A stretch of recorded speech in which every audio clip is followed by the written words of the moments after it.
Hello everyone. आज एक बहुत ही सरल और बहुत ही कॉम्प्लिकेटेड टॉपिक पे बात करेंगे। वेजाइनल डिलीवरी के बाद क्या खाना चाहिए। जैसे ही पेशेंट की नॉर्मल डिलीवरी होती है और विजिट पे डॉक्टर पेशेंट को देखने जाते हैं तो सबसे पहला सवाल कि डॉक्टर क्या खाएं। आप कुछ भी कहते रहें कि आप सब कुछ खा सकते हैं, बट जो मिथ्स सोसाइटी में है कि ये नहीं खाना वो नहीं खाना, क्या वास्तव में कुछ चीज़ें ऐसी हैं जो कि नहीं खानी चाहिए, और अगर नहीं खानी चाहिए तो क्यों नहीं खानी चाहिए, या सब कुछ खाना चाहिए। आज बात करते हैं कि अगर वेजाइनल डिलीवरी हुई है तो आपकी डाइट क्या होनी चाहिए। डिलीवरी के जस्ट बाद एकदम मदर को बहुत एग्जॉशन होता है।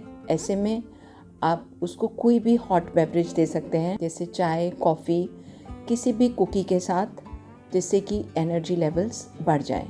और थोड़ी देर के बाद पतली सी खिचड़ी, दलिया या दाल दे सकते हैं। अब बात आती है कि ये कहा जाता है कि 6 दिन तक नमक नहीं देना। इसका लॉजिक समझ नहीं आता है, नमक क्यों नहीं देना। अगर आप नमक अपनी डाइट में 6 दिन तक बिल्कुल नहीं लेंगे तो आपको इतना वीक फील होने लगता है, बीपी लो की पॉसिबिलिटीज़ बढ़ जाती हैं।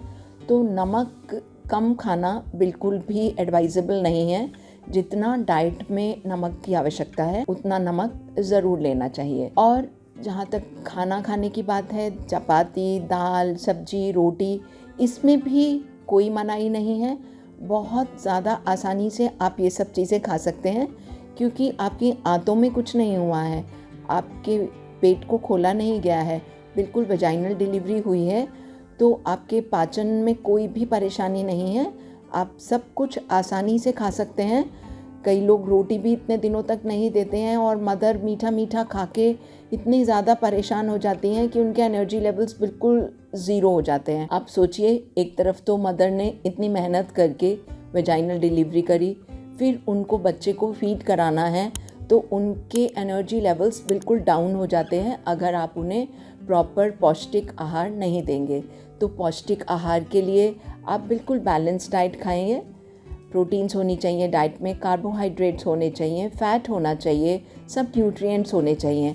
उसके लिए प्रॉपर दूध पिएंगे, अच्छे से खूब सारी वेजिटेबल्स खाएंगे, दाल खाएंगे और नट्स खाएंगे। और सबसे इम्पॉर्टेंट चीज़ है जिसके लिए बहुत ज़्यादा मनाही है, हम कितना भी समझाते रहे अटेंडेंट्स को, बट बिल्कुल भी नहीं मानते हैं। इस वीडियो के माध्यम से मैं सबको ये बोलना चाहती हूँ कि सबसे इम्पॉर्टेंट है आपका हाइड्रेट रहना। उसके लिए आपको पानी पीना बहुत ज़रूरी है। पानी से कभी भी मोटे नहीं होते हैं, कभी भी आपका फैट नहीं बढ़ता है। पानी बहुत ज़्यादा पीना है, क्योंकि लैक्टेशन में अगर आप फीड करा रहे हैं तो 90% तो पानी ही होता है मिल्क में, तो वाटर आपका लॉस बहुत ज़्यादा होता है लैक्टेशन में। ऐसे में मदर को डिहाइड्रेशन हो जाता है और आपको ऐसा फील होता है कि आपको चक्कर आ रहे हैं, आप बिल्कुल स्क्वीज्ड फील करते हैं। तो आपको पानी प्रॉपर पीना है, हाइड्रेटेड रहना है। पानी आप किसी भी रूप में पीजिए, नारियल पानी पिएँ, जूसेस पिएँ या वाटर इनटेक पिएँ, वो आपकी मर्ज़ी है कि आप अजवाइन वाला पिएँ, जीरे वाला पिएँ या गर्म पानी पिएँ, बट आपको हाइड्रेटेड रहना है। पानी पीने से ये मेरी गारंटी है कि आप कभी मोटे नहीं होंगे। अब बात आती है घी की। घी आपको कितनी मात्रा में खाना है। घी बहुत अच्छी चीज़ है, बट हर चीज़ मॉडरेशन में सही है।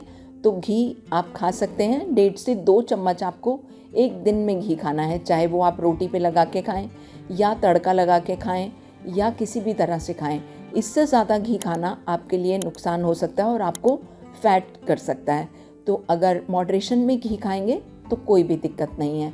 और सबसे इंटरेस्टिंग चीज़ है जो डिलीवरी के बाद के लड्डू हैं, वो आपको खाने चाहिए या नहीं खाने चाहिए।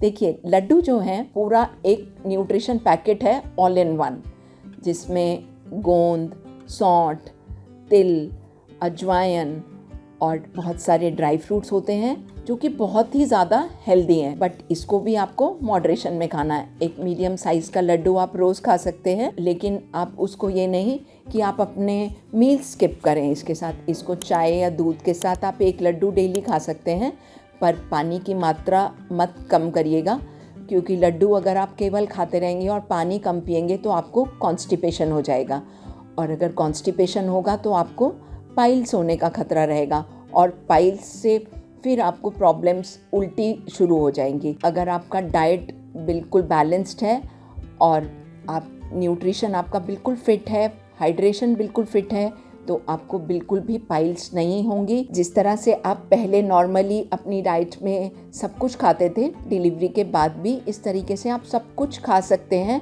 आपके खाने से लैक्टेशन पे कोई असर नहीं पड़ता। एक तो ये चीज़ बहुत ध्यान से समझ लें, क्योंकि अगर भारी चीज़ खाते हैं तो ऐसा नहीं है कि बच्चे के पेट में दर्द हो जाएगा या बच्चे को पॉटी लग जाएंगी, क्योंकि लैक्टेशन का सिस्टम बिल्कुल अलग है। जैसे ही बच्चा सक करता है, ब्रेन को मैसेज जाता है, ब्रेन से हार्मोन्स रिलीज होते हैं और मिल्क सिक्रीट होता है। उसका माँ के खाने से कोई संबंध नहीं है।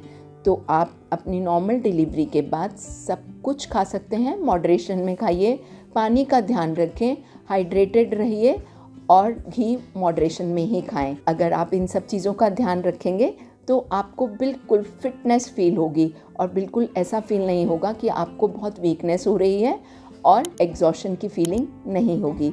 तो wishing you a happy and healthy post delivery time. Bye bye.